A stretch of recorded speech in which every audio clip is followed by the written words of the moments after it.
الأنبياء والمرسلين وعلى آله وأصحابه أجمعين ومن تبعهم بإحسان إلى يوم الدين. يا أيها الذين آمنوا اتقوا الله حق تقاته ولا تموتن إلا وأنتم مسلمون. يا أيها الناس اتقوا ربكم الذي خلقكم من نفس واحدة وخلق منها زوجها وبث منهما رجالا كثيرا ونساء واتقوا الله الذي تساءلون به والأرحام إن الله كان عليكم رقيبا. يا أيها الذين آمنوا اتقوا الله وقولوا قولا سديدا يصلح لكم أعمالكم ويغفر لكم ذنوبكم ومن يطع الله ورسوله فقد فاز فوزا عظيما. أما بعد فأعوذ بالله من الشيطان الرجيم. بسم الله الرحمن الرحيم. إن عدة الشهور عند الله 12 شهرا في كتاب الله يوم خلق السماوات والأرض منها 4 حرم ذلك الدين القيم فلا تظلموا فيهن أنفسكم وقاتلوا المشركين كافة كما يقاتلونكم كافة واعلموا أن الله مع المتقين. محترم حضرات، نوجوان ساتھیوں اور بزرگوں، آج کی اس مجلس میں ہم اور آپ جس موضوع سے متعلق گفتگو سننے جا رہے ہیں وہ ہے ماہ محرم کی اہمیت. محرم الحرام کا یہ جو مہینہ ہر سال ہم اور آپ دیکھتے ہیں، اس مہینے کے حوالے سے شریعت اسلامیہ میں اور تاریخ اسلام میں بہت ساری ایسی باتیں ہیں جو ہم اور آپ کو اسلام سکھلاتا بتلاتا ہے، تاریخ سے ہم اور آپ کو معلوم ہوتی ہیں، اور وہیں بہت ساری ایسی باتیں بھی ہمارے اور آپ کے سماج میں عام ہیں، مشہور ہیں، جن کو لوگ دین سمجھتے ہیں حالانکہ دین سے اس کا تعلق نہیں ہے. بہت سی باتیں ایسی ہیں جن کو لوگ اسلامی شریعت کا یا دین کا مسئلہ سمجھ کر بڑے اہتمام کے ساتھ مناتے ہیں، جبکہ قرآن و سنت کی تعلیمات، صحابہ و تابعین، سلف صالحین کی زندگیوں سے پتہ چلتا ہے کہ اس کا اسلام سے تعلق نہیں ہے. تو ایسی صورت میں یہ مناسب ہے، یہ بہتر ہے کہ جب کبھی ایسا کوئی موقع آئے تو اس موقع پر ہم اور آپ ماہ محرم کی اہمیت اور فضیلت کے سلسلے میں صحیح باتیں، مستند باتیں، قرآن و سنت سے ثابت ہونے والی باتیں کیا ہیں ان کو جان لیں. اور وہ کون سی باتیں ہیں کہ جن باتوں کا چلن بہت ہے، رواج بہت ہے، لوگوں میں مشہور بہت ہیں، لیکن اسلامی شریعت سے ان کا تعلق نہیں ہے. ان باتوں کو پہچانیں، خود اپنے آپ کو بچائیں، اپنے گھر بار کو بچائیں، اور اللہ تعالیٰ نے توفیق اور استطاعت دی ہے تو حسب استطاعت اپنے سماج اور معاشرے سے ان غلط اور بے بنیاد باتوں کا خاتمہ کرنے کی کوشش کریں. اسی لیے آج کے اس درس میں میں آپ کے سامنے محرم الحرام کے حوالے سے 3 اہم پہلوؤں سے بات کروں گا. سب سے پہلی بات ہماری ہوگی کہ اسلامی شریعت میں اس کی اہمیت اور حیثیت کیا ہے. دوسرے نمبر پہ ہم بات کریں گے کہ تاریخی اعتبار سے اس مہینے کو جو مقام حاصل ہے وہ کیا ہے. اور تیسرے نمبر پہ ہم بات کریں گے وہ مسائل، وہ باتیں جو اس مہینے سے متعلق مشہور ہیں، لوگوں کے درمیان رواج پائی ہوئی ہیں. ان باتوں سے متعلق شریعت اسلامیہ کی ہدایات اور رہنمائی مجھ کو اور آپ کو کیا ملتی ہے. یہ 3 الگ الگ پہلو ہیں جن پر ہم بات کریں گے، اور ظاہر بات ہے کہ اتنی ساری گفتگو ایک ہی مجلس میں سمیٹنے کے لیے ضروری یہ ہے کہ بات مختصر سے مختصر کی جائے. اس لیے کوشش کروں گا کہ بنیادی جو مسئلے ان تینوں پہلوؤں سے سامنے آتے ہیں وہ آپ کے سامنے رکھ دیے جائیں. سب سے پہلی بات، قرآن و سنت میں اس مہینے کو کیا اہمیت حاصل ہے، اس مہینے سے متعلق ہم اور آپ کو کیا ہدایات ملتی ہیں، اس مہینے میں اسلامی شریعت نے ہم اور آپ کو کن عبادتوں کا حکم دیا ہے، کیا تعلیمات ہم اور آپ کو اس مہینے سے متعلق ملتی ہیں، یہ پہلا مسئلہ ہے جس کو ہم اور آپ سمجھنے کی کوشش کرتے ہیں۔ اگر ہم اور آپ قرآن و سنت کو پڑھ کر دیکھیں تو ماہ محرم الحرام سے متعلق سب سے پہلی حقیقت جو ہم اور آپ کو قرآن مجید کے اندر ملتی ہے وہ یہ کہ اللہ تبارک و تعالی نے سال کے 12 مہینوں میں سے 4 مہینوں کو حرمت والا مہینہ بنایا، احترام والا مہینہ بنایا ہے، حرمت والے مہینے ان کو قرار دیا ہے، یعنی ایسے مہینے جن میں اللہ تبارک و تعالی کے احکام کا، اللہ کے شاعر کا، اللہ تعالی کے احکام جن باتوں کے کرنے کا حکم دیا ہے یا جن سے منع کیا ہے ان کی پابندی کے سلسلے میں، اللہ تعالیٰ کی شریعت کی حدود کے سلسلے میں ہم اور آپ کو اس کا خیال رکھنا چاہیے کہ ہم ان مہینوں کے اندر ان مہینوں کی حرمت کے حوالے سے بھی اپنے آپ کو زیادہ پابند رکھیں۔ قرآن مجید کی جو آیت خطبہ مسنونہ کے بعد میں نے آپ کے سامنے پڑھی، اس میں اللہ تعالیٰ نے یہی بات بیان فرمائی کہ سال کے 12 مہینے ہیں اور ان کی یہ تعداد اللہ تعالیٰ نے جب آسمان و زمین کو پیدا فرمایا تبھی اللہ تعالیٰ نے متعین کر دی۔ سال میں 12 مہینے ہوں گے، یہ فیصلہ اللہ نے جب انسانوں کو پیدا کیا اسی وقت سے اللہ تعالیٰ نے آسمان و زمین کو جب بنایا، اللہ نے تبھی سے اللہ تعالیٰ نے یہ طے کر دیا تھا، اور وہیں یہ بھی طے کر دیا تھا کہ ان 12 مہینوں میں سے 4 مہینے حرمت والے مہینے ہوں گے، منہا 4 حرم، ان میں سے 4 مہینے حرمت والے ہوں گے۔ پیارے نبی صلی اللہ علیہ وسلم نے خود ان 4 مہینوں کا تعین کرتے ہوئے، ان کو مقرر اور متعین کرتے ہوئے فرمایا کہ 3 مہینے مسلسل آتے ہیں، ذی القعدہ، ذی الحجہ اور محرم، یہ 3 مہینے مسلسل آتے ہیں، اور 4تھا حرمت والا مہینہ رجب کا مہینہ ہے، 14 حرمت کا مہینہ رجب کا مہینہ ہے، جو کہ آگے چل کر شعبان سے پہلے آتا ہے۔ یہ جو مہینہ ہے یہ 4 مہینوں کا احترام ہونا چاہیے، ان 4 مہینوں کا احترام ہونا چاہیے، یہ حرمت والے مہینے ہیں۔ یہ پہلی بات ہے جو اس مہینے سے متعلق ہم اور آپ کو ملتی ہے کہ محرم حرمت والے مہینوں میں سے ایک مہینہ ہے۔ سوال یہ پیدا ہوتا ہے کہ اب ان مہینوں کے احترام کا طریقہ کیا؟ اگر یہ حرمت والے مہینے ہیں، ان کا احترام ہونا چاہیے، تو مہینوں کا احترام کیسے کیا جاتا ہے؟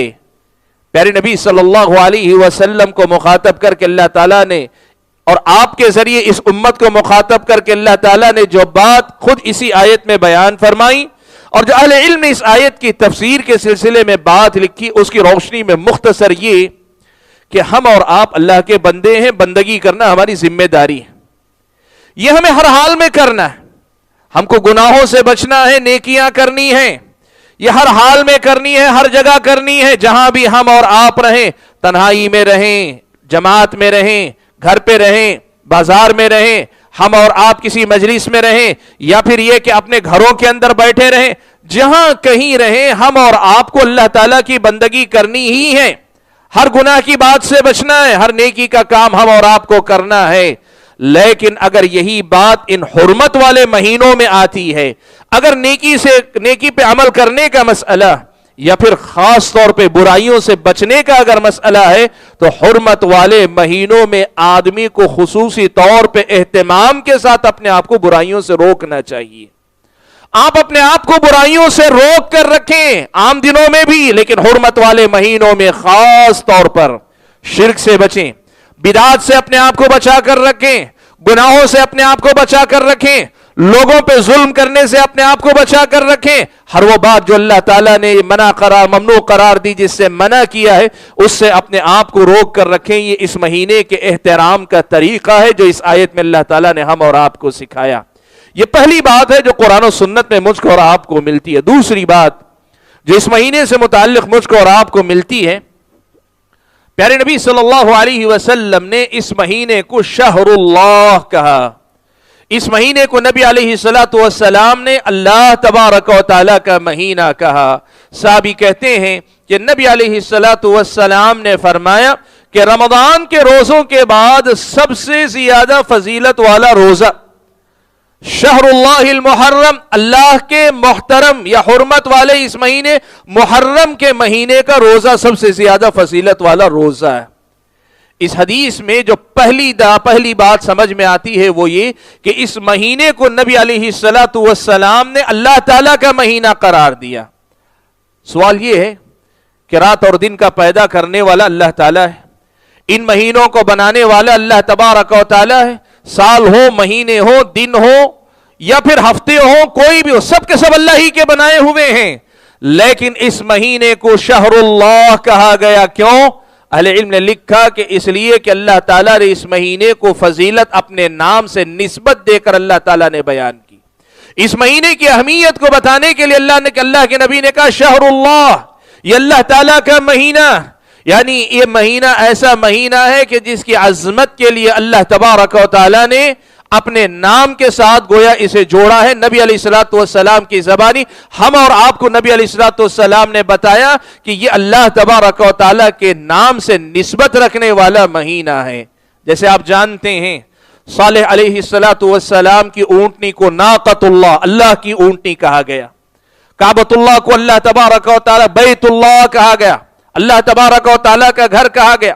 یہ وہ سب الفاظ ہیں کہ اللہ سے نسبت دے کر جن کی عظمت بتائی گئی ہے۔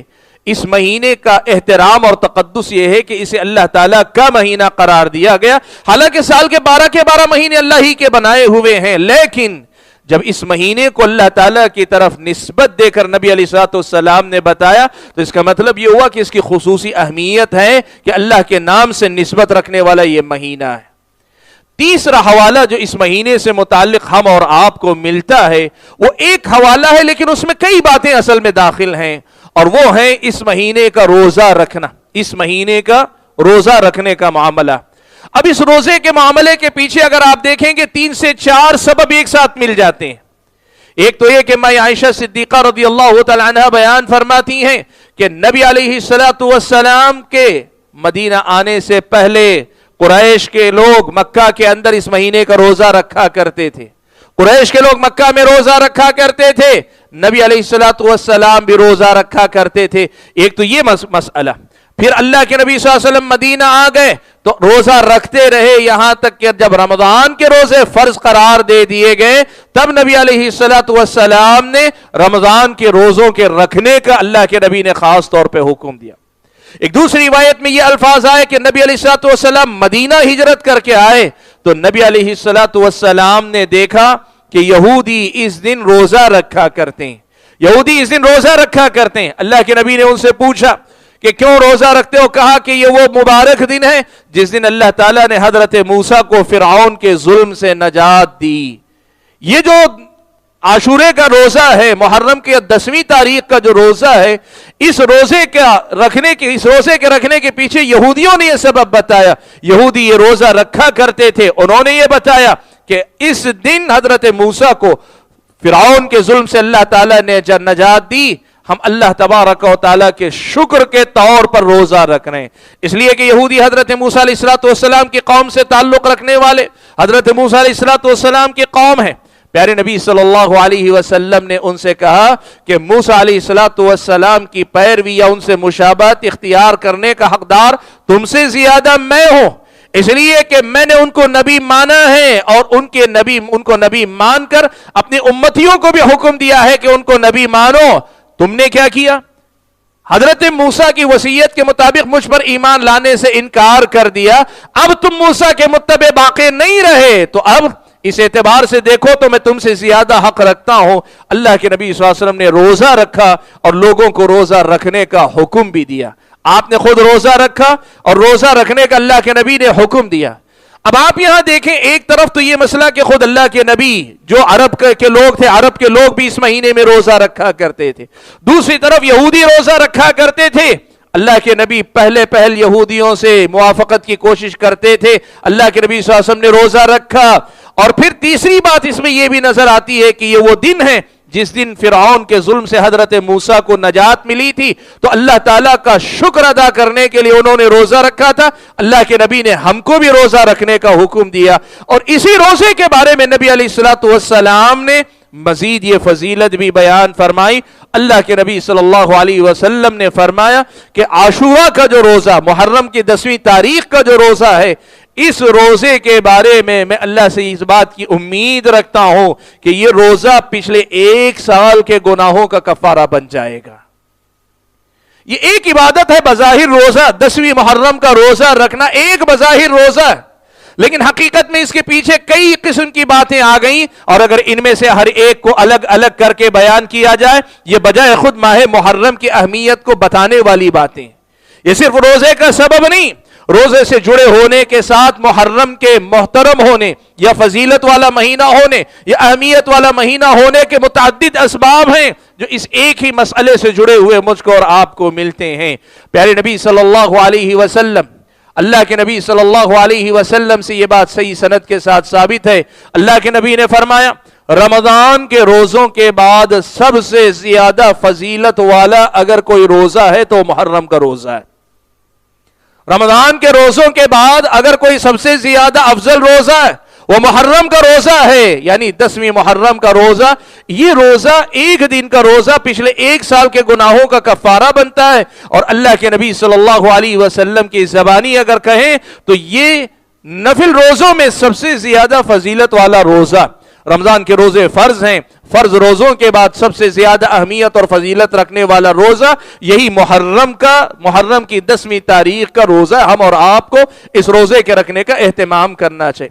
یہ تیسرا حوالہ یا تیسرے حوالے کے ضمن میں متعدد باتیں ہیں جو مجھ کو اور آپ کو بتاتی ہیں کہ اس مہینے کی اہمیت کیا، شریعت اسلامیہ میں اس مہینے کو اہمیت کیوں اللہ تعالیٰ نے دی ہے. یہ مجھ کو اور آپ کو حوالے بتاتے ہیں کہ اس مہینے کو اللہ تعالیٰ نے کن بنیادوں پہ اہمیت والا اور فضیلت والا قرار دیا.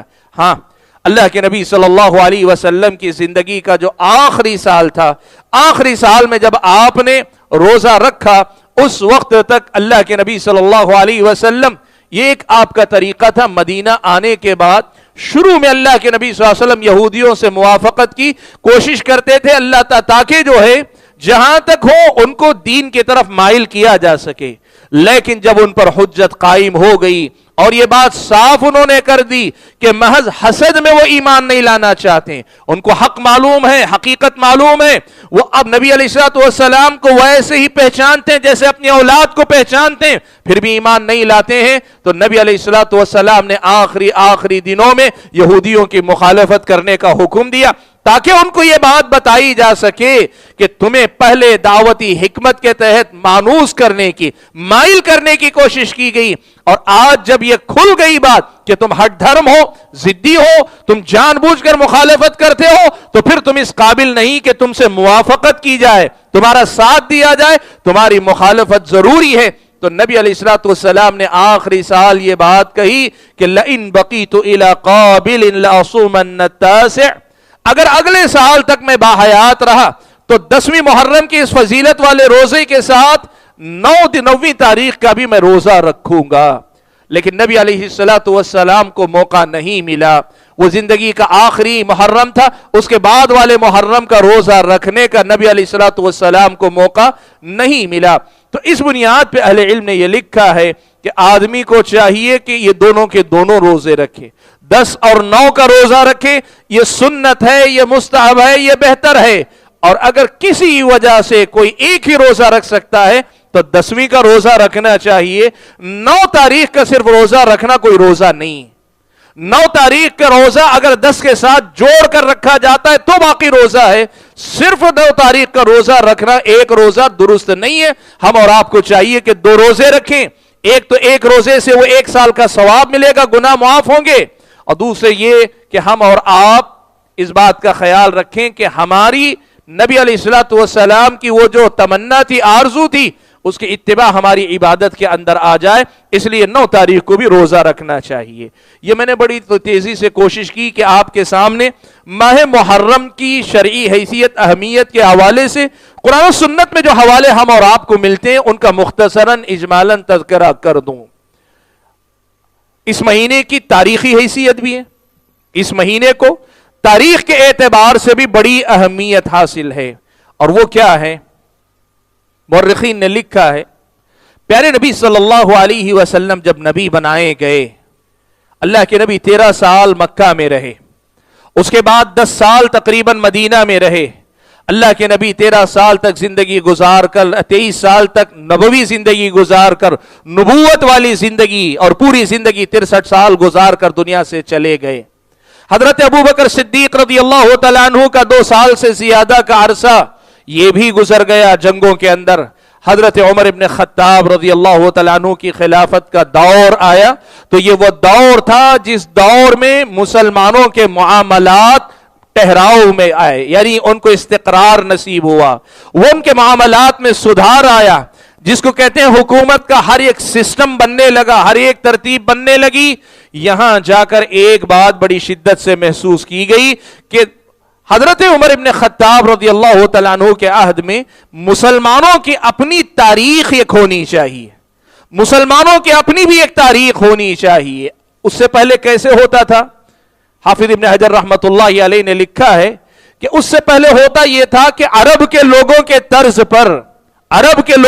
طرز پر پیارے نبی صلی اللہ علیہ وسلم کے صحابہ یہ طے کرتے تھے، مثال کے طور پر بڑے بڑے جو حادثے ہوتے، بڑے بڑے جو واقعات ہوتے، جیسے عام الفیل، جب ہاتھیوں کا لشکر آیا تھا، اس ہاتھیوں کے لشکر کے آنے کے 2 سال کے بعد فلاں صاحب کی پیدائش ہوئی، 3 سال کے بعد فلاں صاحب کی وفات ہوئی، یا پھر کعبۃ اللہ میں آگ لگی تھی اللہ کے نبی کی کہ بچپن کے عمر میں، تو لوگ یاد رکھتے تھے کہ کعبۃ اللہ حریق الکعبہ، کعبۃ اللہ میں جب آگ لگی تھی اس کے 6 ماہ بعد یہ واقعہ ہوا، 6 ماہ بعد فلاں صاحب پیدا ہوئے۔ تو ایسے بڑے بڑے کچھ واقعات کے حوالے سے لوگ واقعات کو جوڑ کر یاد رکھا کرتے تھے، لیکن ایسی کوئی تاریخ نہیں تھی عربوں کے پاس جس کا وہ اہتمام کرتے ہو۔ ہاں البتہ روم و ایران جو تھے وہ ایک تہذیبیں تھیں ان کے پاس اپنی تاریخیں تھیں۔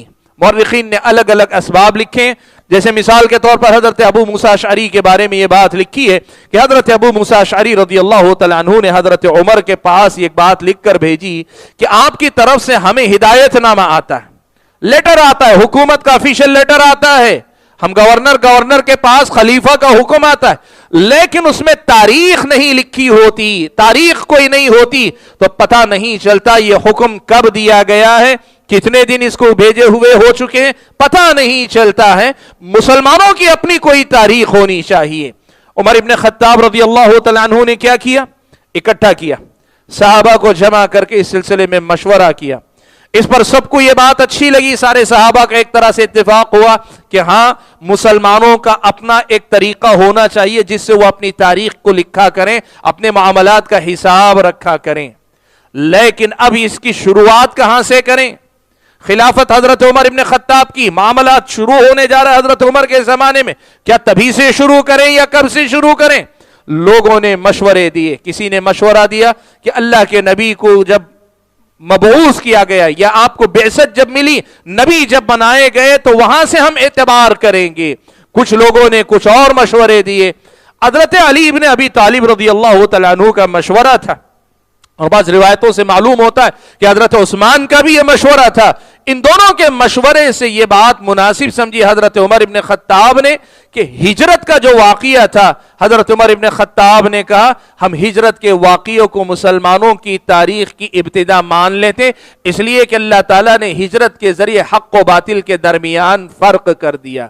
یعنی یوں سمجھیے کہ ہجرت سے پہلے تک مسلمان مکہ میں تھے، مظلوم تھے، مجبور تھے، مقہور تھے، مغلوب تھے، اور جیسے ہی مدینہ ہجرت کیے، مدینے کی ہجرت ان کی ایک طرح سے مضبوطی، ان کے استحکام اور زمین پر ان کے قدم جمنے اور ایک باقاعدہ اسلامی حکومت کے قیام کا اور اسلام اور مسلمانوں کے ایک مرکز کے قیام کا، اور یوں سمجھیے کہ اسلامی تاریخ کی مضبوطی کی گویا ابتدا یہاں سے ہوئی تھی۔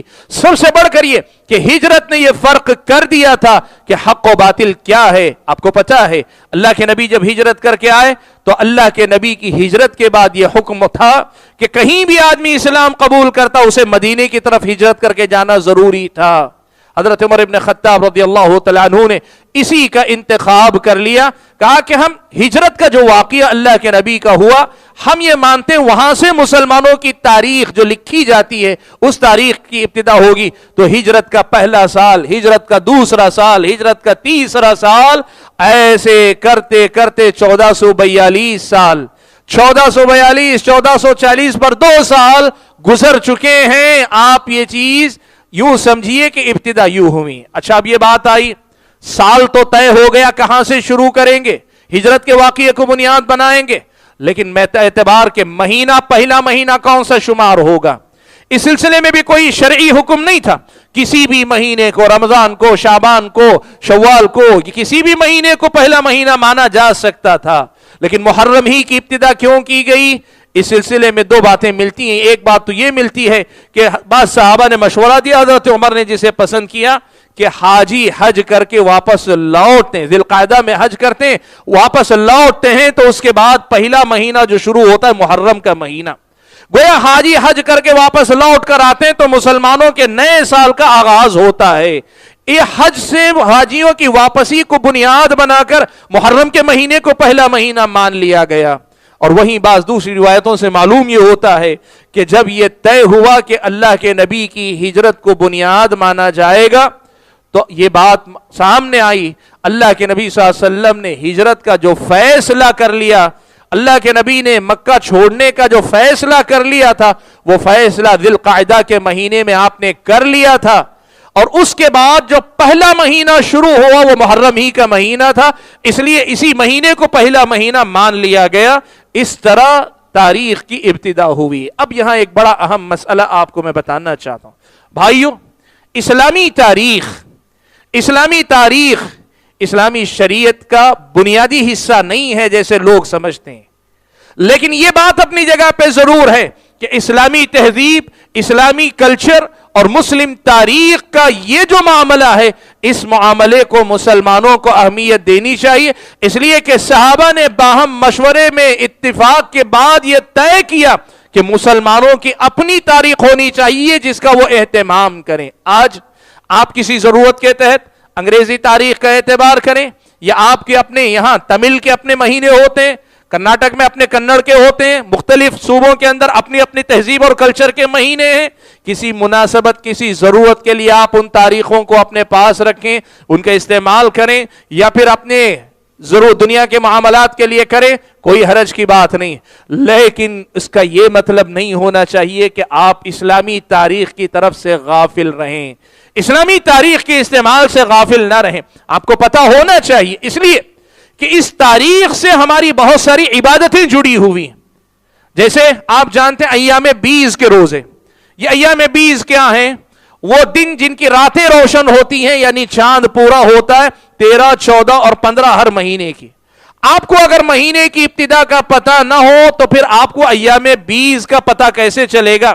کیسے معلوم ہوگا آپ کو کہ یہ روشن راتوں والے دن آئے ہوئے جن کے روزے رکھنے کی نبی علیہ الصلوۃ والسلام نے تاکید فرمائی؟ آپ کو معلوم ہے, ابھی میں نے بات رکھی کہ حرمت والے مہینے ذی القعدہ, ذی الحجہ, محرم اور رجب کا مہینہ, اگر آپ کو اسلامی تاریخ سے رابطہ نہیں ہوگا تو آپ کو کیسے پتا چلے گا کہ یہ حرمت والے مہینے شروع کب ہو گئے, یہ حرمت والے مہینوں کی ابتدا کب ہو گئی اور کب جا کر یہ مہینے ختم ہوئے؟ آپ کو کیسے پتا چلے گا کہ شعبان کا مہینہ آیا جس میں اللہ کے نبی بکثرت روزہ رکھا کرتے تھے؟ آپ کو رمضان کا پتا چل جاتا ہے اس لیے کہ پورے عالم اسلام میں اہتمام ہوتا ہے, لیکن بقیہ مہینوں کے حوالے سے توجہ باقی نہیں رہتی. اس لیے یہ جو تاریخ ہے, اس تاریخ کا بحیثیت تاریخ دیکھیں, اسلامی شریعت کی بنیادوں سے تعلق نہیں, اس لیے کہ اللہ کے نبی کے زمانے میں اس کا اہتمام نہیں ہوا تھا, صحابہ کے زمانے میں ہوا تھا. لیکن اگر آپ ان شرعی احکام سے جوڑ کر دیکھیں اور خاص طور پہ صحابہ کے آپسی اتفاق کو اگر دیکھیں تو ایک مسلمان کی حیثیت سے ان تاریخوں کی پہچان, ان تاریخوں سے ہمارا تعلق, واقفیت یہ مضبوط سے مضبوط تر ہونی چاہیے. یہ بات مجھ کو اور آپ کو سمجھ میں آتی ہے. حاضرین گرامی, یہ ہے اس مہینے کی تاریخ کے حوالے سے. البتہ یہ بات ضرور میں کہنا چاہوں گا کہ بہت سارے لوگوں کے پاس دوسرے کلچر کے لوگوں کی دیکھا دیکھی نیو ایئر منانے کا ایک جنون ہوتا ہے. ہر سال جو ہے جنوری کی پہلی تاریخ کو نیو ایئر منانے کا ایک اہتمام دوسروں کا کلچر ہوتا ہے. بہت سارے لوگ اسی کا اہتمام کر کے دینی سال کے لیے وہ کہتے ہیں میں جنوری میں نیا سال نہیں مناتا, میں محرم میں نیا سال مناتا ہوں. نہیں, میں نے جیسے کہا اس تاریخ کی ابتدا کا معاملہ دین سے نہیں تھا, صحابہ نے بعد میں اپنی مسلمانوں کی تہذیبی بنیادوں اور ضرورتوں کو دیکھ کر اس کے اہتمام کا حکم دیا تھا، اور اس کے لیے نئے سال کا دن منتخب کرنے میں بھی ایسی کوئی شرعی بنیاد کہ اللہ کا حکم ہو، نبی کا حکم ہو کہ اسی کو بنیاد بنایا جائے، ایسا کچھ نہیں کیا تھا۔ جائے کہ اسے ایک سالانہ مناسبت مانے، آپ نیو ایئر ڈے کے طور پہ اسے منائیں، اس کی تو کوئی گنجائش نہیں نکل سکتی۔ اس بات سے ہم اور آپ کو پرہیز کرنا چاہیے۔ اسلامی شریعت صحابہ نے ہم سے زیادہ بہتر سمجھی۔ اب صحابہ نے ان تاریخوں کو جو مقام دیا وہ دینا چاہیے، اس میں کمی نہیں کرنی چاہیے، اور وہیں یہ بھی خیال رکھنا چاہیے کہ صحابہ کرام نے جتنی اہمیت دی اتنی ہی دینا چاہیے، اس سے زیادہ اپنی طرف سے کسی چیز کا اضافہ نہیں کرنا چاہیے۔ یہی دین ہے، سادہ سادہ دین، یہی ہے معاملہ اسلامی شریعت جو مجھ کو اور آپ کو سکھلاتی ہے۔ تو یہ جو معاملہ ہے تاریخوں کا، یہ یہیں تک میرے اور آپ کے سامنے رکتا ہے۔ بھائیو، تاریخ کے حوالے سے اگر آپ دیکھیں، محرم الحرام کے مہینے میں بہت ساری باتیں اور ہوئیں۔ جیسے اگر آپ اللہ کے نبی سے پہلے کی بات دیکھیں، حضرت موسیٰ کو اللہ تعالیٰ نے فرعون کے ظلم سے نجات دی ہے۔ بعد کی تاریخ میں اگر دیکھیں، بہت ساری فتوحات وغیرہ محرم الحرام کے مہینے میں ہوئی ہیں، اور ویسے ہی وہ اندوہناک واقعہ، وہ جو ہے دل جلانے والا واقعہ کہ نواسہ رسول حضرت حسین ابن علی رضی اللہ تعالیٰ عنہ کی شہادت سن 61 ہجری میں جو ہوئی تھی، اسی محرم الحرام کی 10ویں تاریخ کو ہوئی تھی۔ یہ بھی تاریخی ایک واقعہ ہے، تاریخ کا ایک عظیم سانحہ، تاریخ کا بڑا ہی تکلیف دہ واقعہ ہے جو اسی مہینے کی 10 تاریخ کو ہوا تھا۔ لیکن یہ بات آپ یاد رکھیں، جس طرح اس مہینے میں ہونے والی مسلمانوں کی بہت ساری فتوحات کی وجہ سے اس مہینے کو خصوصی اضافی اہمیت نہیں حاصل ہوتی، ویسے ہی حضرت حسین ابن علی رضی اللہ تعالیٰ عنہ کی اس مہینے میں ہونے والی شہادت کا تاریخ سے تعلق ہے۔ اس کی وجہ سے دین کے اعتبار سے اگر دیکھیں تو ماہ محرم نہ نحوست کا مہینہ ہوتا ہے، نہ رونے دھونے کا مہینہ ہوتا ہے، نہ کوئی اور مناسبت ہوتی۔ جیسے ہم یہ کہتے ہیں کہ جس مہینے میں حضرت ابو بکر کا انتقال ہوا، جس مہینے میں حضرت ابو عمر کی شہادت ہوئی، جس مہینے میں حضرت عثمان کی شہادت ہوئی، جس دن ہوئی وہ دن نہ غم کا ہے نہ ماتم کا ہے، ویسے ہی خود حضرت علی کی شہادت ہوئی، وہ دن بھی غم کا نہیں ماتم کا نہیں، تو حضرت حسین ابن علی رضی اللہ تعالیٰ عنہ کی شہادت کا دن بھی غم کا نہیں ہے، ماتم کا نہیں۔ یہ تاریخی واقعات ہیں، اور واقعے کو تاریخ کے اعتبار سے آپ پڑھیں، معلوم کریں، لوگوں کو پتا ہے، پتا چلے۔ تاریخ پڑھتے ہوئے حضرت عمر کی سیرت پڑھتے ہوئے آپ کو پتا چلے کہ حضرت عمر کو کس دن شہید کیا گیا، حضرت عثمان کو کس دن شہید کیا گیا، حضرت علی کو کس دن شہید کیا گیا، حضرت حسن کی وفات کب ہوئی، حضرت حسین کو کب شہید کیا گیا۔ یہ سارے واقعات تاریخ کے طور پہ آپ پڑھیں، یہ تاریخ کا حصہ۔ لیکن اسے دین کا حصہ بنانے والی غلطی اگر کرتے ہیں تو پھر آپ کو اور مجھ کو سمجھنا چاہیے کہ ہم اور آپ کہیں نہ کہیں بہت بڑی غلطی کر رہے ہیں۔ حاضرین گرامی، میں بات کو تفصیل میں لے جانا نہیں چاہتا، لیکن ایک بنیادی مسئلہ یہاں ضرور بتانا چاہتا ہوں کہ محرم الحرام کی 10ویں تاریخ کا یہ جو واقعہ ہے، اس کی حیثیت اس تاریخ سے جوڑنے کے، دیکھیے ایک ہے پیارے نبی کے نواسے رسول حضرت حسین کا دین میں مقام، صحابی کی حیثیت سے بھی، آل بیت رسول کے فرد کی حیثیت سے بھی، نبی علیہ الصلوۃ والسلام کے چہیتے نواسے کے اعتبار سے بھی، اور ایک متقی اور نیک انسان، معزز ترین انسان، بلکہ جنتیوں کے سردار کی شہادت، یہ جو ساری شخصیتیں حیثیتیں، حضرت حسین کی حیثیت بھی مسلم ہیں۔ اور ان کی شہادت کے سلسلے میں یہ بات بہت واضح الفاظ میں آپ یاد رکھیے کہ حضرت حسین کی شہادت مظلومیت کی شہادت، جن لوگوں نے بھی قتل کیا یا قتل میں شرکت کی، حکم دیا، یا بعد میں بھی راضی ہوئے، وہ سب کے سب اللہ تعالیٰ کے پاس پکڑے جائیں گے۔ یہ ظلم کے الگ الگ درجات ہیں جس میں یہ لوگ مبتلا ہوئے۔ حضرت حسین کی شہادت مظلومیت کی ہے، اس میں بھی کوئی مسئلہ نہیں، لیکن اسے اس تاریخ سے جوڑ لینا اور اس تاریخ کو 10 محرم کی تاریخ کو یا محرم کے پورے 10 دن کو ایک الگ حیثیت دینے کی کوشش کرنا، یہ اسلامی شریعت کی نظر میں غلط رویہ ہے، غلط عمل ہے۔ آپ یہ بات بہت صاف لفظوں میں یاد رکھیں، یہاں بات حضرت حسین رضی اللہ تعالیٰ عنہ کے مقام اور مرتبے کی نہیں، وہ ساری کی ساری باتیں مسلمہ، جس کو اللہ کے نبی صلی اللہ علیہ وسلم سے محبت ہے، دین سے واقفیت ہے. جو آدمی واقعی معنوں میں صحابہ اور آل بیت سے محبت کرنے والا ہے وہ حضرت حسین کی شہادت پر تکلیف محسوس کرے گا جیسے حضرت عثمان کی شہادت پہ محسوس کرتا ہے, جیسے حضرت عمر کی شہادت پہ محسوس کرتا ہے, جیسے حضرت علی کی شہادت پہ محسوس کرتا ہے. یہ سب ہے, لیکن اسے کوئی مناسبت بنا لے یہ جو ہے نہیں ہو سکتا. ان دو معاملات میں فرق کرنا چاہیے بھائیو. یہ دوسرا اہم معاملہ ہے تاریخ کے حوالے سے کہ تاریخ ہجری کے بعد ہجری تاریخ کے حوالے سے اس مہینے کی جہاں پہچان ہے وہیں ہمارے سماج اور معاشرے کے اندر شہادت حسین رضی اللہ تعالیٰ عنہ کے حوالے سے اس کی پہچان ہے. ہمیں یہ سمجھنا چاہیے کہ حضرت حسین کی شہادت کا اس مہینے میں ہونا یہ ایک تاریخی واقعہ, تاریخ کا ایک حصہ ہے, اور اس میں جیسے میں نے کہا یہ سارے پہلو اپنی جگہ, لیکن تاریخ سے جوڑ کر اس تاریخ کو نحوست والی, رونے دھونے والی یا کوئی اور مناسبت بنانا اسلامی شریعت کی نظر میں بے بنیاد عمل ہے. حاضرین گرامی, تاریخ کے اعتبار سے اگر ہم کہیں تو یہ دوسری اہم بات ہے. تاریخ کے اعتبار سے کہیں یہ دوسری اہم نمایاں بات ہے جو مجھ کو اور آپ کو ملتی ہے. اب میں آتا ہوں کچھ ان مسائل کی طرف جو ہمارے سماج میں محرم کے حوالے سے رائج ہیں, عام ہیں, مشہور ہیں. دو باتیں میں نے آپ کے سامنے رکھی. ایک تو شرعی اعتبار سے ان کی اہمیت اور مقام کیا ہے, ان کا درجہ کیا ہے, یہ باتیں آپ کے سامنے رکھی. دوسرا تاریخی حوالے سے ماہ محرم کو اہمیت کیوں حاصل ہے یا لوگ کیوں اہمیت دیتے ہیں, اس کا معاملہ, اس کا تذکرہ بھی آپ کے سامنے آیا. اب تیسرا مسئلہ یہ کہ بہت سارے ایسے کام لوگ ان دنوں میں کرتے ہیں جن کاموں کے کرنے کو وہ دین کا حصہ سمجھتے ہیں, حالانکہ وہ دین نہیں, بے دینی ہے, اس کا تعلق دین سے نہیں ہے. یہ بدعتیں ہیں جو بعد کے دور میں ایجاد ہوئی, یہ اللہ تعالیٰ کی مخالفت ہے, پیارے نبی صلی اللہ علیہ وسلم کے دین میں اضافہ ہے جو بعد کے دور میں لوگوں نے کیا ہے, اس کا دین سے کوئی تعلق نہیں ہے. ایسی چند باتیں سے بڑی تیزی سے آپ کے سامنے ذکر کر دیتا ہوں. ایک معاملہ تو یہ ہے کہ شہادت حسین رضی اللہ تعالیٰ عنہ کو بنیاد بنا کر اس مہینے میں ماتم کا اہتمام کیا جاتا ہے. پنجے بچھائے جاتے ہیں, پنجا علم نکالا جاتا ہے, گردش کروائی جاتی ہے, پنجا بٹھایا جاتا ہے, اور وہاں حضرت حسین کے ماتم کی تجدید کی جاتی ہے. سینہ کوبی, لوگ اپنے آپ کو زخمی کرتے ہیں, اپنی پیٹھ کو زخمی کرتے ہیں, اپنا گلا پھاڑتے ہیں, اپنا گریبان پھاڑتے ہیں, سب کچھ کرتے نظر آتے ہیں.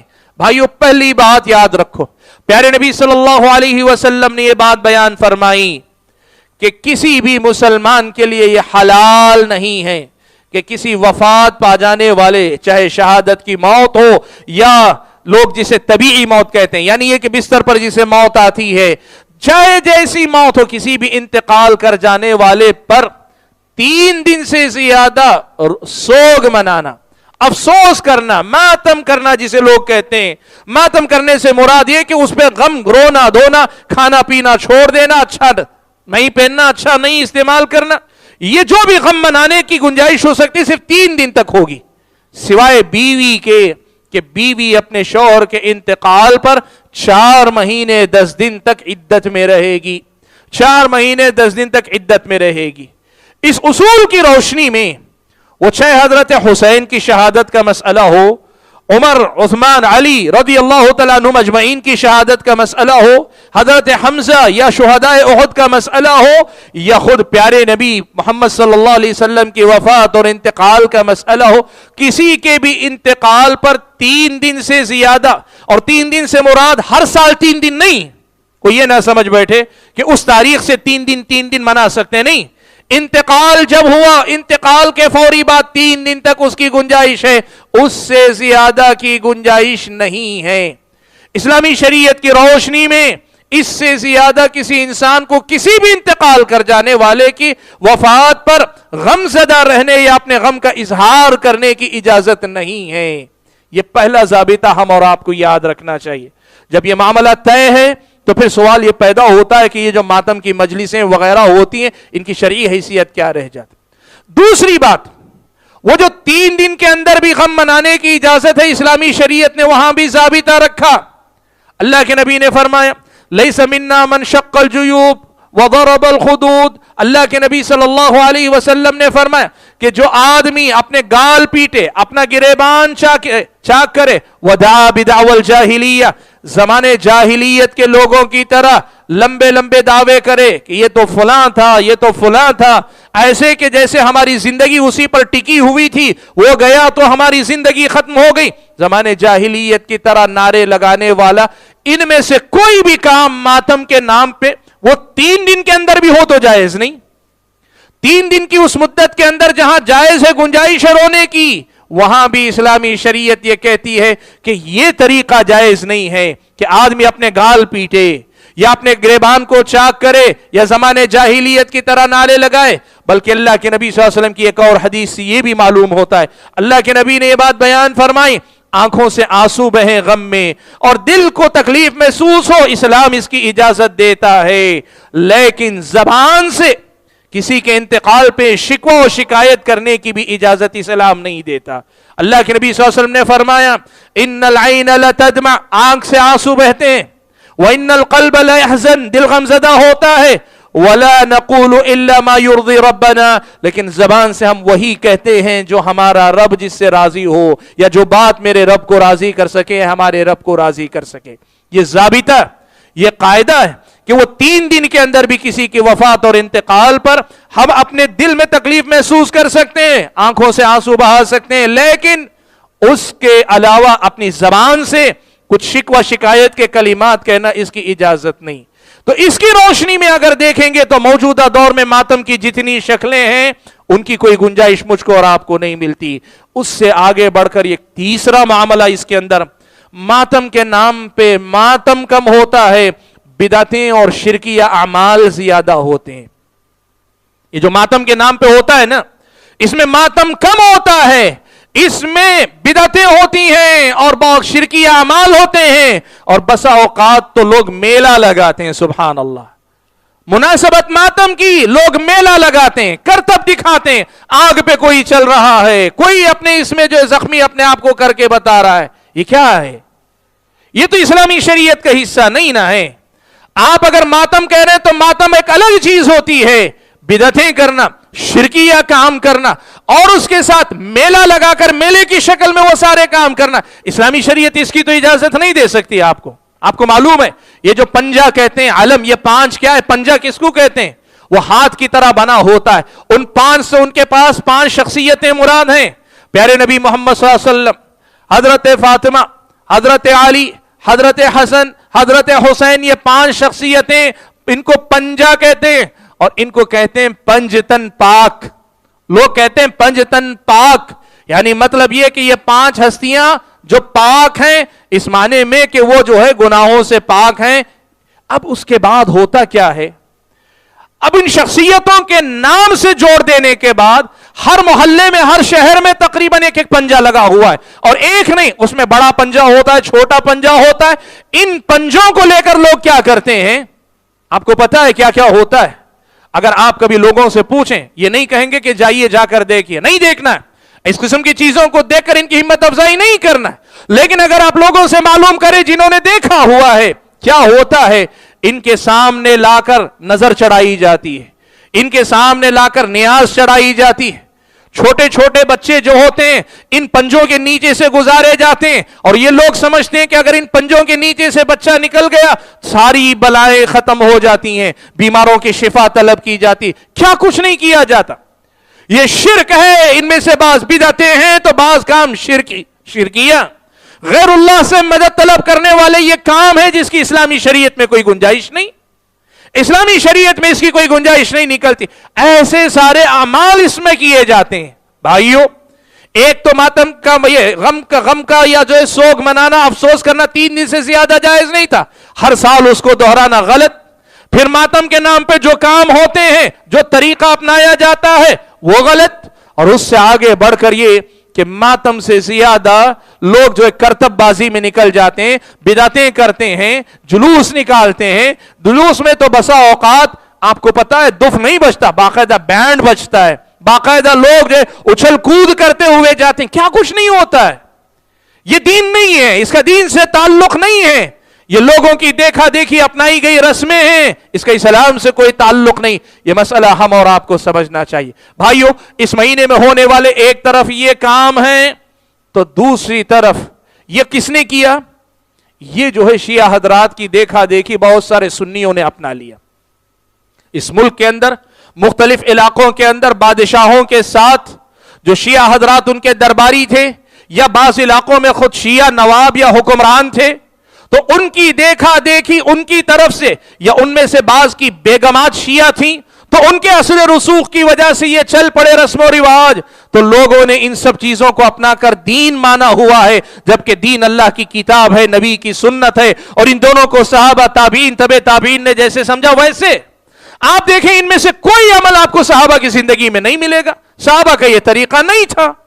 تو اس مسئلے کو ہم اور آپ کو سمجھنا چاہیے. تو ایک طرف تو یہ ہوا کہ بعض شیعہ نے آل بیت کی محبت کے نام پر، خاندان رسول سے محبت کے نام پر، پیارے نبی صلی اللہ علیہ وسلم اور آپ کے مبارک گھرانے حضرت علی، فاطمہ، حضرت حسن و حسین، ان سے محبت کے نام پہ، حالانکہ خاندان رسول اس سے بڑا، آپ کے ازواج مطہرات بھی آپ کے گھرانے کا حصہ ہیں. لیکن لوگوں نے کیا کیا؟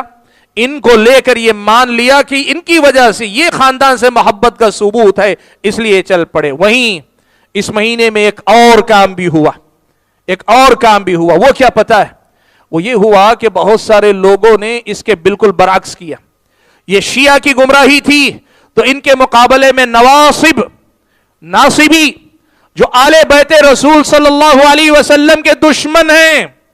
یاد رکھنا آپ، صحابہ اہل سنت یہ درمیان میں ہیں جو صحابہ اور آل بیت دونوں سے محبت کرتے ہیں. شیعہ وہ ہیں جو آل بیت کی محبت میں غلو کر گئے اور بہت ساری گمراہیوں کو لائے. تو وہیں ان کے مقابلے میں اہل سنت نہیں، ایک فرقہ اور نکلا، ناصبی کہلاتا ہے، نواصب کہلاتے ہیں. یہ لوگ آل بیت رسول سے دشمنی رکھا کرتے تھے. اب جب شیعہ نے حضرت حسین کی وفات کی مناسبت سے اس مہینے کو بدعتوں کا مہینہ بنا دیا، آل بیت رسول سے محبت کے اظہار کا مہینہ بنا لیا، اور معیار مان لیا کہ جو محبت کرے گا وہ ماتم کرے گا، جو محبت کرے گا وہ حضرت حسین کی شہادت کے حق کی بنیاد پر سب کچھ کرے گا. تو دوسری طرف کچھ ناصبیوں نے کیا کیا؟ لوگوں میں یہ مشہور کر دیا کہ محرم کے مہینے میں جو آدمی اپنے خاندان قبیلے پہ خوب خرچ کرے گا، سال بھر اس کے گھر میں برکت ہی برکت رہے گی. ادھر یہ لوگ تھے جو محرم کی ابتدائی 10 دنوں میں کھاتے نہیں، پہنتے نہیں، اچھا نہیں کھاتے، اچھا نہیں پہنتے. بعض لوگوں کے بارے میں تو یہ بھی کہ گوشت نہیں کھاتے ان دنوں کے اندر. بعض لوگ تو خود بھوکے رہ کر لوگوں کو سبیل کے نام پہ کھلانے پلانا پسند کرتے ہیں. تو دوسری طرف ان ظالموں نے کیا نکالا؟ ان ظالموں نے یہ مسئلہ نکالا کہ اگر ان دنوں آپ لوگوں کو کھلاتے پلاتے ہیں، خوشی کا اظہار کرتے ہیں، تو آپ کے گھر میں سال بھر برکت رہے گی. سبحان اللہ. یہ بھی غلط، وہ بھی غلط، یہ بھی دین کی مخالفت، وہ بھی دین کی مخالفت ہے. پیارے نبی صلی اللہ علیہ وسلم نے اور آپ کے صحابہ نے اور آپ کے بعد تابعین تبع تابعین نے جس منہج پر رہ کر صحابہ سے محبت کی، آل بیت رسول سے محبت کی، اس پر باقی ہم اور آپ کو رہنا چاہیے. بھائیو، ایک اور آخری بات کہہ کر میں اپنی بات سمیٹ لینا چاہوں گا، اور وہ بات کیا ہے؟ اس مہینے میں یہ جو حرمت والا مہینہ ہے، محرم کا جو مہینہ ہے، پہلے ہوتا یہ تھا کہ صرف بعض شیعہ حضرات اپنی نجی محفلوں میں، اور وہ بھی کبھی نام لیے بغیر، ابو بکر عمر رضی اللہ تعالیٰ عنہ کو برا بھلا کہتے تھے، صحابہ کو گالی دیا کرتے تھے. یہ بعض شیعہ کرتے تھے، اپنی مجلسوں میں کرتے تھے، اور بسا اوقات نام لے کر نہیں کرتے. وہ کہتے ظالم اول، پہلے ظالم، دوسرے ظالم، یعنی ابو بکر عمر، نعوذ باللہ، اس قسم کے الفاظ سے کہا کرتے تھے. لیکن نئے زمانے کے اندر یہ بہت بڑا فتنہ ہے، یاد رکھو بھائیو، یہ بات یاد رکھو آپ. نئے زمانے کا یہ فتنہ ہے کہ اب جیسے ہی ذی القعدہ کی 18 تاریخ آتی ہے، عید غدیر کے نام پہ شروع کرتے ہیں، محرم کا مہینہ ختم ہونے یا کم از کم 10 محرم تک نعوذ باللہ صحابہ کرام رضوان اللہ علیہم اجمعین کی شان میں گستاخیاں کرتے ہیں، سوشل میڈیا پہ کرتے ہیں. یوٹیوب پہ کرتے ہیں، مجلسیں منعقد کرتے ہیں، اور یہ سب کرنے والے شیعہ نہیں ہیں. شیعہ تو جیسے تھے ویسے ہیں، وہ اپنی جگہ پہ اپنی روش پہ قائم ہیں، لیکن بات ہو رہی ہے ان کی جو اپنے آپ کو سنی کہتے ہیں، اور یہ سب کچھ نبی علیہ الصلوۃ والسلام کے دین کے نام پہ کہتے ہیں. یعنی نبی علیہ الصلوۃ والسلام نے کہا لا تسبوا اصحابی، میرے صحابہ کے بارے میں برا بھلا مت کہو. اور یہاں یہ معاملہ ہے کہ نبی کی حدیث کا حوالہ دے کر، نبی کی سنت کا نام لے کر ان مہینوں کے اندر صحابہ کی شان میں گستاخیاں کی جاتی ہیں.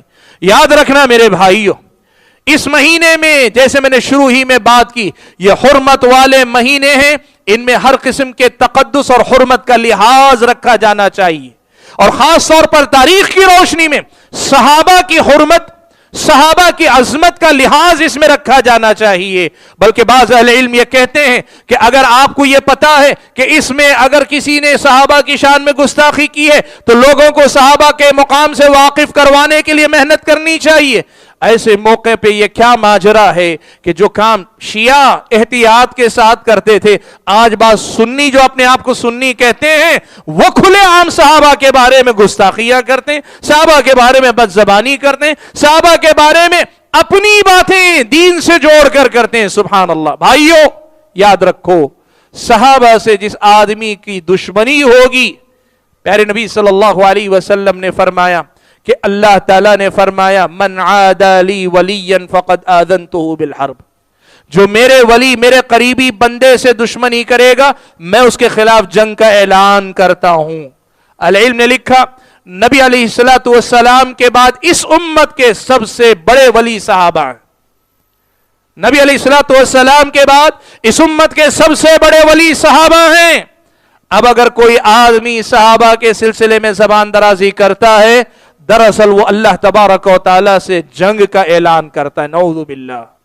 بھائیو یاد رکھنا، اللہ تبارک و تعالی کے پاس یہ معاملہ ہے کہ کافروں کو اور کفار کے نقش قدم پر چلنے والوں کو اللہ تعالی مہلت دیتا ہے، لیکن اللہ تعالی چھوڑتا نہیں ہے.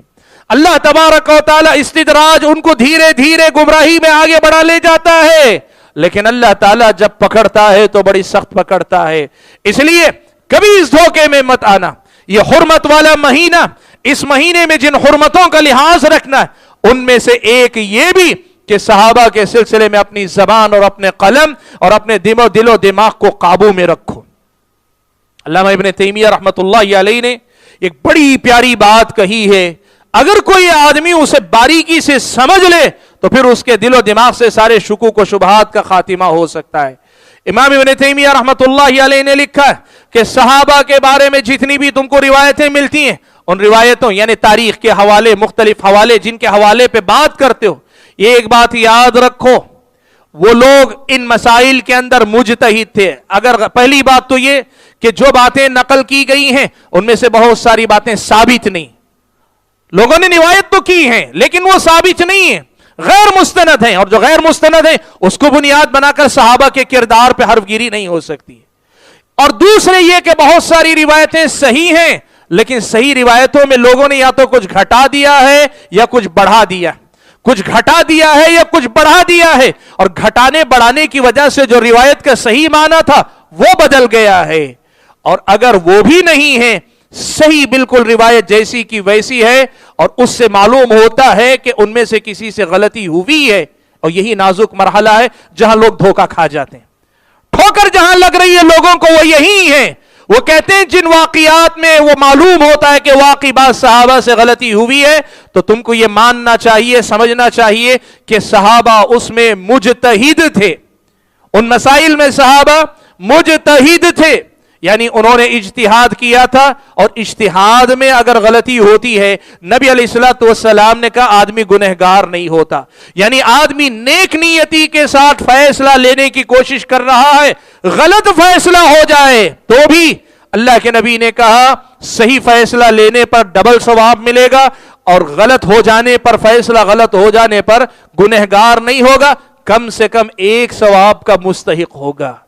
مزید ابن تیمیہ رحمت اللہ علیہ نے یہ بھی کہا ہے کہ اگر مان لے کہ ان کے کچھ گناہ ہیں، کچھ چیزیں ثابت بھی ہیں، تو آپ کو یہ معلوم ہونا چاہیے کہ ان صحابہ کو اللہ تعالیٰ نے ان غلطیوں کے بعد جو زندگی عطا کی اس میں انہوں نے جو نیکیاں کی ہیں ان نیکیوں کے ذریعے ہو سکتا ہے کہ اللہ تعالیٰ نے ان کے گناہ معاف کر دیے ہو. اب جب گناہ معاف ہو چکا ہے تو آج اس کا حوالہ دے کر ان کے درجے کو گھٹانا درست نہیں ہے. اور یہ بھی ہو سکتا ہے کہ بعد والی زندگی میں انہوں نے توبہ کر لیا ہو, اور اگر توبہ ہو چکی ہو تو ہم اور آپ کو زبان کھولنے کا اختیار نہیں. اور یہ بھی ہو سکتا ہے کہ انہوں نے بعد میں چل کر اسلام کے لیے جو خدمات کی, دین کی تبلیغ کے لیے جہاد کی راہ میں, علم کی راہ میں جو نکلے, ان خدمات کے بدلے اللہ تعالیٰ نے ان کی ان گناہوں کو معاف کر دیا ہو. ہم اور آپ کو پھر زبان کھولنے کا کوئی اختیار نہیں. شیخ الاسلام نے تیمیہ رحمۃ اللہ علیہ نے یہ بات لکھی. ان سب میں سب سے بڑی بات آپ کو یاد رکھنی چاہیے وہ یہ کہ ان کی نیکیاں, قرآن میں اللہ نے کہا ان الحسنات یذہبن السیئات, نیکیاں برائیوں کو مٹا دیتی ہیں. اللہ نے کہا نا, یہ اللہ نے کہا, سب کے بارے میں کہا. اب صحابہ کا معاملہ یہ کہ صحابہ کی نیکیاں کیسی تھیں. اللہ کے نبی نے کہا تم میں سے کوئی آدمی ایک مٹھی یا آدھی مٹھی برابر اناج بھی اللہ کی راہ میں صدقہ کرے گا تو یہ معاف کیجئے, تم میں سے کوئی آدمی احد پہاڑ کے برابر بھی صدقہ کرے گا. احد پہاڑ کتنا بڑا ہے؟ نئے زمانے کے لوگ بتاتے ہیں 12 کلومیٹر, کسی نے لکھا اور زیادہ. اتنی لمبی پہاڑی ہے. اتنے پہاڑی برابر سونا اگر ہم اور آپ نے خرچ کیا تو ہماری اس نیکی کے مقابلے میں صحابی نے اگر آدھی ایک مٹھی برابر اناج اللہ کے راہ میں صدقہ کیا ہے تو یہ اناج اس پہاڑ سے زیادہ اللہ کے پاس فضیلت والا. ان کی نیکیاں اتنی عظیم تھیں کہ ان نیکیوں کے مقابلے میں ان کی یہ گناہ جن کو آج تم گناہ شمار کرتے ہو کوئی حیثیت نہیں رکھتے ہیں. سبحان اللہ. شیخ الاسلام نے تیمیہ رحمۃ اللہ علیہ کی یہ جو باتیں ہیں ایک ایک جملے پہ آپ رک کر دیکھیں, غور کر کے دیکھیں, پتہ یہ چلتا ہے کہ بیوقوف ہوگا وہ انسان جو انسان صحابہ کے سلسلے میں کسی روایت کسی حوالے کی بنیاد پہ زبان درازی کرنے پہ آ جائے. بھائیوں, اسلامی شریعت کے ضابطے کو یاد رکھیں کہ ماہ محرم کے اندر صحابہ کی حرمتوں کو بھی پامال نہیں ہونا چاہیے. شرک کر کے اللہ تعالیٰ کی توحید کی حرمت پامال نہ کریں, بدعتوں کو ایجاد کر کے نبی کی سنت کی حرمت کو پامال نہ کریں, آل بیت رسول سے دشمنی کر کے نبی کے خاندان کے حرمت کو پامال نہ کریں, صحابہ کے بارے میں زبان درازی غلط باتیں سن کر سنا کر پھیلا کر صحابہ کی عظمت اور ان کی حرمت کو پامال نہ کریں, گناہ کر کے اپنی بندگی کا جو تقدس اور حرمت ہے اسے پامال نہ کریں. مختصر یہ کہ ہر اس بات سے رکیں جس سے اللہ نے روکا, نبی نے روکا ہے, اور ہر نیکی میں آگے بڑھنے کی کوشش کریں جس کی ترغیب قرآن و سنت میں دلائی گئی ہے. حاضرین گرامی, میں نے جیسے گفتگو کے شروع ہی میں بات کہی تھی کہ تفصیل میں جائیں گے, بہت ساری باتیں ہیں اس میں بتانے کی, لیکن میں نے جیسے شروع میں کہا 3 حوالے سے بات رکھوں گا.